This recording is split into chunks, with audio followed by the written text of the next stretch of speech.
Alright, let's talk about the on-banner team that has everybody questioning if Kuro knows how to build teams. On paper, this looks like it was cooked up in a mad scientist's lab. We've got a massive hypercarry, a support designed specifically for that hypercarry, and a brand new shiny universal buffer. But what happens when the theory hits the actual game? I've run this team through the ringer, crunching the numbers, and the results, well, they're not what anyone expected. In fact, they are shockingly bad together. What the is this piece of shit? Before we figure out this puzzle, let's look at the individual pieces. Each of these characters is a beast in their own right, and you could see why the idea of smashing them together is so tempting.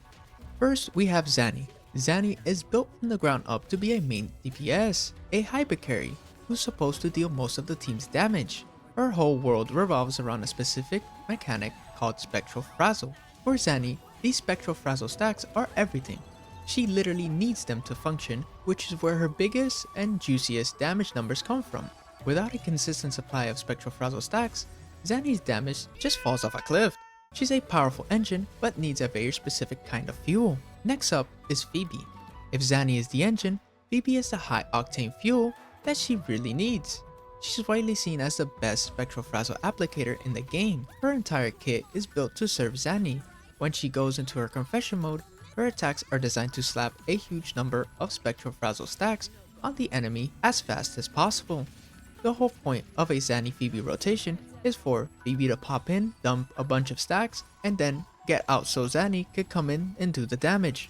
Her outro skill even buffs the next character's Spectral Frazzle damage, making her the perfect setup for Zani. They're a duo that were clearly designed to work together. And that brings us to the third character who's on banner next to them, Lynae. Lynae is a newer character who brought a whole different mechanic to the game, Tomb Break Boost. Her whole kit is all about this system, letting her apply a debuff called Tomb Strain/Rupture and then follow up with a powerful attack when a Tomb Break happens. She also has a killer team-wide damage buff with her Resonance Liberation, which makes her look like a great universal support. So on paper, it makes sense. You have a Zani Phoebe core, and Lynae drops in and gives everybody a massive damage boost while doing her own Tomb Break thing on the side. Sounds like a win-win, right? Well, let's test it out, shall we?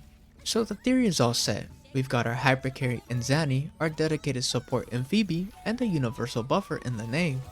Let's walk through a rotation in a tough fight like the Tower of Adversity. You'll probably start with Phoebe to start stacking Spectral Frazzle for Zani. Her job is to apply it so that Zani has enough blaze when she comes in. Next, you bring in Lynae, you swap her in, use her skill, and hold the attack button to enter her Kaleidoscope Paradise, then jump 3 times and use her enhanced basic attack, and after that, then pop her Resonance Liberation for that sweet juicy team-wide damage bonus. So far so good, the buff is out there and you're ready for the main show. You swap from Lynae to Zani, and then Zani swoops in and unleashes her enhanced skill, and then her Resonance Liberation, and then starts swinging away. Sounds good, right? Well, you see, when Zani is on field doing her own thing, Lynae's Tomb Strain and Rupture debuff is sitting there doing nothing, until a character uses a Tomb Break attack to interact with it. The entire Tomb Break system, which is Lynae's whole identity, might as well not exist. Since no one can respond to it, you're left in a situation where 2/3 of your team are built around mechanics that don't talk to each other at all. You've got a Spectral Frazzle duo and a Tomb Break specialist, who are roommates but live in 2 completely different planets. That messy synergy has 2 fatal flaws that make this team a hard pass. Let's break it down. First, the most importantly, is the mechanical incompatibility of the team. As we all saw, Wuthering Waves is a very distinct combat system. Zani and Phoebe are all in on Spectral Frazzle. Their skills, passives, and outros all feed into this one simple gaming loop. Apply Spectral Frazzle, then use them for a huge amounts of damage. Lynae, on the other hand, is a poster child for a completely separate Tomb Break system. Her value comes from creating and capitalizing on Tomb Breaks, a mechanic that has zero interaction with Spectral Frazzle. It's like trying to put diesel in a gasoline engine. They're both fuel, but they are not interchangeable, and of course, they're designed differently.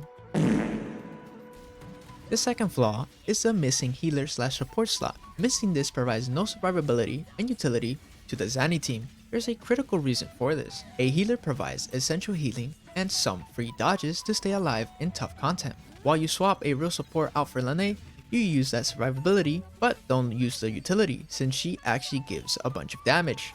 Though even that is not gonna make it so that you could survive endgame content. So a good team in this game feels smooth.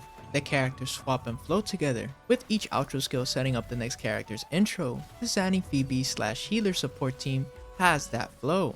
The healers buff Phoebe, Phoebe buffs Zani, and then Zani destroys the ever-living out of the enemy. It's clean and efficient. This Lynae team is the opposite. It's clunky.